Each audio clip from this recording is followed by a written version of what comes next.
पनवेलचे आमदार प्रशांतदादा ठाकूर यांचा नागरी सत्कार खारघर येथे संपन्न झाला। रिपब्लिकन पार्टी ऑफ इंडिया आणि बहुजन विद्यार्थी परिषदेच्या वतीनं सदर सत्कार सोहळ्याचे आयोजन करण्यात आले होते। आरपीआयचे नेते सुशील महाडिक यांच्या पुढाकाराने खारघर सेक्टर 12 येथे आयोजित करण्यात आलेला हा नागरी सत्कार ज्येष्ठ विचारवंत साहित्यिक जी.के. डोंगरगावकर सर यांच्या शुभ हस्ते संपन्न झाला। महाराष्ट्राचे आराध्य दैवत छत्रपती शिवाजी महाराज, भारतीय घटनेचे शिल्पकार भारतरत्न डॉक्टर बाबासाहेब आंबेडकर यांना अभिवादन करतो।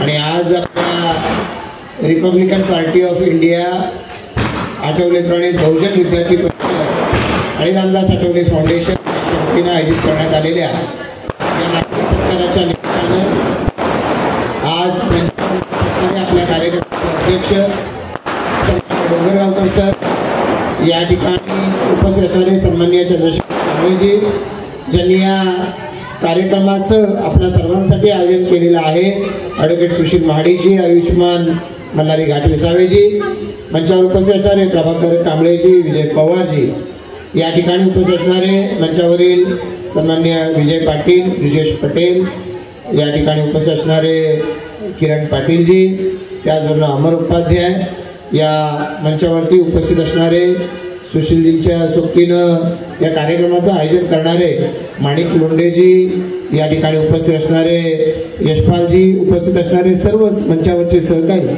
उपस्थित समोरचे सर्व सहकारी, सन्माननीय या ठिकाणी उपस्थित असणारे माडिक साहेब, या कार्यक्रमाच्या निमित्तानं संपूर्ण बहुजन विद्यार्थी परिषदेचे सर्व पदाधिकारी, रिपब्लिकन पार्टी ऑफ इंडियाचे सर्व मंचावरील आणि समोरचे सर्व पदाधिकारी, सर्व उपस्थित असणाऱ्या आमच्या भगिनी, उपस्थित बंधू, सर्व उपस्थित भीम बांधव आणि भगिनी, सगळ्यात आधी मी आपल्या सर्वांचं आणि बहुजन विद्यार्थी परिषद, रामदास आठवले फाउंडेशन यांचं मनापासून आभार व्यक्त करतो की आपण सर्वांनी या खारघरमध्ये माझा नागरी सत्कार या सत्काराच्या कार्यक्रमाचं आयोजन केलं, त्याबद्दल मी आपल्या सगळ्यांचंच मनापासून आभार व्यक्त करतो।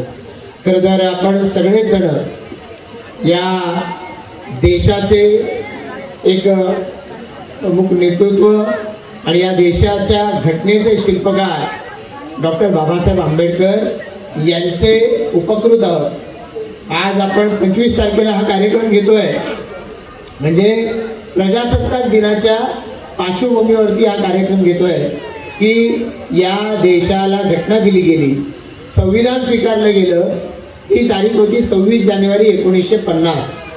तेव्हापासून आता 2025 म्हणजे घटना स्वीकारली गेली त्याला आता 75 वर्ष पूर्ण झालेले आहेत। आणि 75 वर्ष ज्या वेळेला पूर्ण होत आहेत त्यावेळेला त्याच्या आज्ञापूर्व संध्येला एक आमदार या नात्यानं आपण माझा सत्कार करताय, त्याबद्दल मी आपल्या सगळ्यांचंच मनापासून आभार व्यक्त करतो। एक आमदार या नात्यानं 2009 सालापासून खारघरवासियांनी, आपण सगळ्यांनी, पनवेलकरांनी आपलं प्रतिनिधित्व करण्याची मला संधी दिली आणि त्याबद्दल मला माझ्या मनामध्ये खरोखरच कृतज्ञतेची भावना आहे की अशा पद्धतीनं एका व्यक्तीला सलग चौथ्यांदा एका मतदारसंघाचं काम करण्याची संधी मिळते आणि त्यामुळे हे इतकं मिळालं हेही खूप आहे। त्यामुळे याच्यामध्ये सुशीलजी फार तर अजून एखादी निवडणूक लढवीत, त्याच्यानंतर फार निवडणुका लढत बसू नये। विद्यार्थी परिषद आज आहे, ते विद्यार्थी सत्कार करतायत, त्या तरुणांना पुढे येण्याची संधी ही आपणही दिली पाहिजे, ही भावना माझ्याही मनामध्ये आहे। आणि त्यामुळे फार तर एखादी निवडणूक आणखी ते आता पक्ष संधी देतो तेव्हा मी प्रभाकरजी आपल्या मनापासून आभार व्यक्त करतो। आपण काही कौतुक केलंय या ठिकाणी, चंद्रशेखरजी आपण कौतुक केलंय आणि डोंगरगावकर सरांचं तर नेहमीच आम्हाला मार्गदर्शन सातत्याने लाभत राहिलेलं आहे। या संपूर्ण निवडणुकीच्या माध्यमातून ज्यांनी सहकार्य केलंय त्या सगळ्यांचंच मी मनापासून आभार व्यक्त करणार आहे। खरं तर निवडणूक म्हटलं की लोकांच्या पुढे आपण केलेल्या कामाच्यासाठी मत मागायला जायचं असतं, आपला पक्ष, आपला विचार याच्यावरती आधारित मत मागायचं असतं आणि मला खरोखर अभिमान आहे प्रशांत ठाकूर म्हणून मी काय काम करू शकलो असेल प्रभाकरजी असू शकतो. आपण म्हणाला भारतीय जनता पार्टीचे आमदार असूनही असूनही नाही, भारतीय जनता पार्टी छत्रपती शिवाजी महाराजांचा डॉक्टर बाबासाहेब आंबेडकरांचा विचार हा डोक्यावरती घेऊन चालणारी संघटना आहे, चालणारा पक्ष आहे. आणि त्यामुळे या पक्षाचा एक लोकप्रतिनिधी या नात्याने मी निवडून आलोय, त्याचा खरोखर मला मनापासून अभिमान आहे. आपल्याला कल्पना आहे 2014 साली पंतप्रधान म्हणून नरेंद्र मोदींनी कारभार करायला सुरुवात केली आणि 2015 सालाच्या नंतर 2016 साली पहिल्यांदा या देशामध्ये ज्या दिवशी ते संविधान स्वीकारलं गेलं ते 26 नोव्हेंबर 1949. तर तो दिवस 26 नोव्हेंबरचा आपण संविधान दिन म्हणून साजरा केला पाहिजे. या देशातल्या प्रत्येक समाजातल्या व्यक्तीला संविधानाच्या बद्दल गौरव असला पाहिजे असं पंतप्रधान नरेंद्र मोदींनी जाहीर केलं. आणि तेव्हापासून नरेंद्र मोदी पंतप्रधान यांच्या पुढाकारानं संविधान दिन साजरा व्हायला सुरुवात झाली. करतोय भीम ॲप, या ॲपला 125 वर्ष पूर्ण होताना भीम ॲप असं बाबासाहेबांचा गौरव करणारं नाव हे त्या ठिकाणी देण्यात आलं. आणि मग या ठिकाणी आपल्या सगळ्यांना कल्पना आहे रत्नागिरी आंबवडे महाराष्ट्रात बाबासाहेबांचं स्मारक बनलंय. त्या ठिकाणी मुंबईमध्ये इंदू मिलच्या जागेवर स्मारक बनतंय. त्याचबरोबरीनं आपण बघतोय की दीक्षाभूमी इथे बाबासाहेबांचं स्मारक चांगलं व्हावं यासाठी प्रयत्न आहे. महू या ठिकाणी जन्मगामी बाबासाहेबांचं स्मारक, त्याचबरोबरीनं दिल्लीमध्ये आणि त्याचबरोबर लंडनमध्ये या सर्व ठिकाणी बाबासाहेबांची स्मारकं उभी करण्यासाठी माननीय पंतप्रधान नरेंद्र मोदी यांनी पुढाकार घेतला. आज आपल्या सर्वांचे नेते आणि रिपब्लिकन पार्टी ऑफ इंडिया आपण ज्या विचार आज सर्वसामान्य जनतेपुढे नेतोय ते आपले नेते आठवले साहेब. त्या आठवले साहेबांचं सातत्यानं मला मार्गदर्शन मिळालंय. माझे वडील रामशेठ ठाकूर साहेब 98 साली पहिल्यांदा खासदार झाले आणि त्यावेळेला आठवले साहेबांनी त्यांना अतिशय चांगल्या पद्धतीचं सहकार्य मार्गदर्शन केलं. तर खरं तर दलित पॅंथर सारख्या चळवळीतून 70 सालापासून आठवले साहेब पुढे आले आणि 70 सालापासून पुढे आल्यावर आठवले साहेब 90 साली आमदार झाले आणि त्यांची वाटचाल ही जी पुढे सुरू राहिली त्यातून महाराष्ट्रभरामध्ये आठवले साहेबांनी प्रवास केला, देशात प्रवास केला आणि आपला विचार सर्वसामान्य माणसांपर्यंत रुजवलेला आहे. आणि आज देशाचे पंतप्रधान म्हणतात सबका साथ सबका विकास, पण ते जे म्हणतात त्याला कृतीची जोड देण्यासाठी त्यांच्या खांद्याला खांदा लावून रामदास आठवले साहेब काम करतायत. आणि त्यामुळे हा विचार सर्वसामान्यांच्या पर्यंत पोहोचू शकलाय, बहुजन समाजापर्यंत पोहोचू शकलाय, दलित समाजापर्यंत पोहोचू शकलाय. आणि त्यामुळे आज एक आमदार या नात्यानं काम करत असताना मला चंद्रशेखरजी आपण सांगत होतात त्या पद्धतीनं ज्या ज्या केंद्र सरकारच्या योजना आहेत, ज्या ज्या राज्य सरकारच्या योजना आहेत, जे आता प्रभाकरजींनी सांगितलं किंवा सुशीलजी आपण सांगताय की हे आमदार होणं हे काय प्रातिनिधिक नाही, 4थ्यांदा झालं पुन्हा 5व्यांदा व्हायचंय म्हणून यासाठी नाही. तर आमदार झाल्यानंतर या मतदारसंघाच्या अडचणी सोडवणं आणि आमदार झाल्यानंतर मतदारसंघाचा विकास करणं, मतदारसंघातल्या जनतेला सक्षम करणं ही सुद्धा आमदाराचीच जबाबदारी आहे. आणि ही जबाबदारी पार पाडण्यासाठी तुमच्या सहकार्यानं मी अविरतपणानं काम करत राहील याची ग्वाही आजच्या सत्काराच्या निमित्तानं देतो. खरं तर मी ठरवलं सत्कार घ्यायचे नाहीत आणि सत्कार घ्यायचे नाहीत ठरवलं आणि त्याच्यानंतर सुशीलजींनी डायरेक्ट पत्रिका या ठिकाणी ठरवून टाकली हा तुमचा सत्कार. मी द्विधा मनस्थित पडलो की मी 3-4 जणांना सांगितलं सत्कार घ्यायचा नाही आणि मग सुशीलजींना सांगितलं. नेमकं त्यावेळेला मी दिल्लीला जाणार होतो त्यामुळे आधीचा सत्कार हा त्यावेळेला ती तारीख त्यावेळेला रद्द करावी लागली.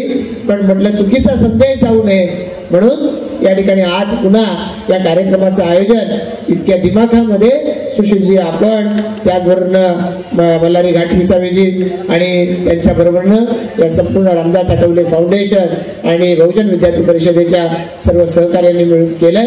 मी सगळ्यांचाच मनापासून आभार व्यक्त करतो. रिपब्लिकन पार्टीच्या आमच्या सर्व सहकार्याने मिळून ज्या भक्कमपणानं काम केलेलं आहे, त्या मंचावर उपस्थित असणारे सर्व सहकारी आणि जे नाहीत अशाही सर्व सहकार्यांचं मी मनापासून आभार व्यक्त करतो. या सर्व संस्थेच्या वतीने आणि आपल्या समस्त मंडळीच्या वतीने आदरणीय आमदार प्रशांत ठाकूर साहेब यांचा नागरी सत्कार माझ्या अध्यक्षतेखाली झाला. ही फारच आनंदाची गोष्ट आहे. आता त्यांच्या व्यक्तिमत्वाचा पुन्हा सांगतच राहू. प्रति महापुरुषांचा वारसा, आईवडिलाचा वारसा, या भूमीचा वारसा चालवण्यामध्ये त्यांचा एक मोठी चिकाटी आहे, त्यांचा विश्वास आहे. या भूमीला प्राचीन काळापासून प्रचंड असा मोठा वारसा आहे. या कोकणच्या प्रांतामध्ये प्राचीन काळात नाला सोपारा या ठिकाणी भगवान बुद्ध स्वतः या ठिकाणी आलेले होते. चंदनाच्या लाकडाचं त्यांनी पूर्ण नावाच्या एका व्यापाऱ्यांनी विहार बांधलं, त्याच्या उद्घाटनाला ते आले होते. त्याच्यानंतरच्या कालखंडामध्ये सम्राट अशोकाची देखील भूमी आहे. त्यानंतर छत्रपती शिवाजी महाराजांचं ही कर्मभूमी आहे. बाबासाहेब आंबेडकरांची कर्मभूमी आहे. या सर्व कर्मभूमीमध्ये त्यांचा देखील ठसा मागे उमटलेला आहे. पुढच्या काळात देखील त्यांचं कर्तृत्व निश्चितपणे आपल्या सर्वांना माहिती आहे. त्यांचं फार काही गुणगान गाण्यापेक्षा मी म्हणतो की कुशल कर्म करणारे आपल्याला विधायक मिळाले.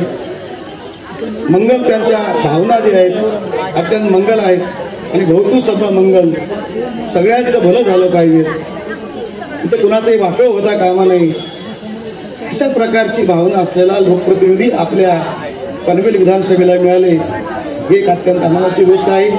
त्यामुळे म्हणून बहुजन विद्यार्थी परिषद त्याचे सर्व कार्यकर्ते, चंद्रशेखर कांबळे, आमचे सुश्री माडे, ॲडव्होकेट कैलास केदारे, ॲडव्होकेट संदीप, आमचे ॲडव्होकेट यशपाल सर्वदे, यशपाल गोवाळ आणि सर्व मंडळी, रिपब्लिकन पक्षाचे अध्यक्ष प्रभाकरजी आणि आमचे पाटील साहेब, हृदयश्री पाटील साहेब, हा सोहळा हा या फाउंडेशनचा जरी असला तर या ठिकाणी भारतीय जनता पक्ष सुद्धा आहे. या ठिकाणी जे पक्षविरहित काम करणारे आंबेडकरी विचाराचे माणसं सुद्धा या ठिकाणी आहेत. आणि म्हणून हा सत्कार आपल्या समस्त जनाचा आहे. आमदार साहेबांनी तो स्वीकारला ही एक आपल्यासाठी सुद्धा आनंदाची गोष्ट आहे. सिद्धार्थ कॉलेजमध्ये बाबासाहेब आंबेडकरांनी मदन मालवीय साहेबांना, मदन मालवीय ज्यांनी हिंदू बनारस युनिव्हर्सिटीची स्थापना केली होती, ते आले होते.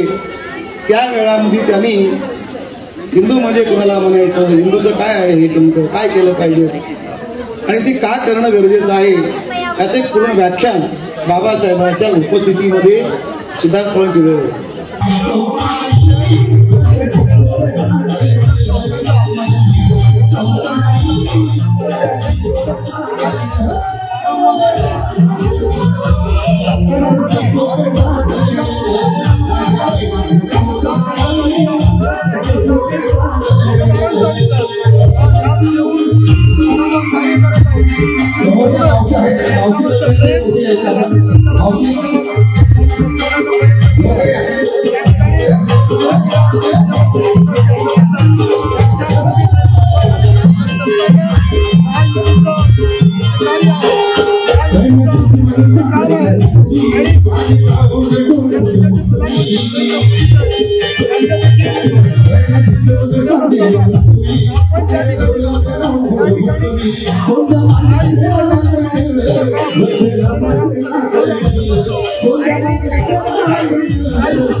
सर्व सहकाऱ्यांचा मला वारंवार सहकार्य राबत असतं.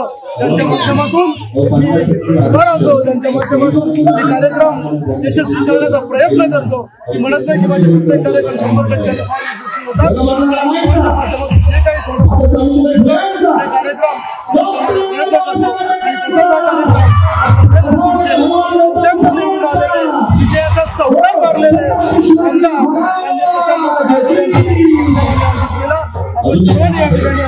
सर्वांचे आभार.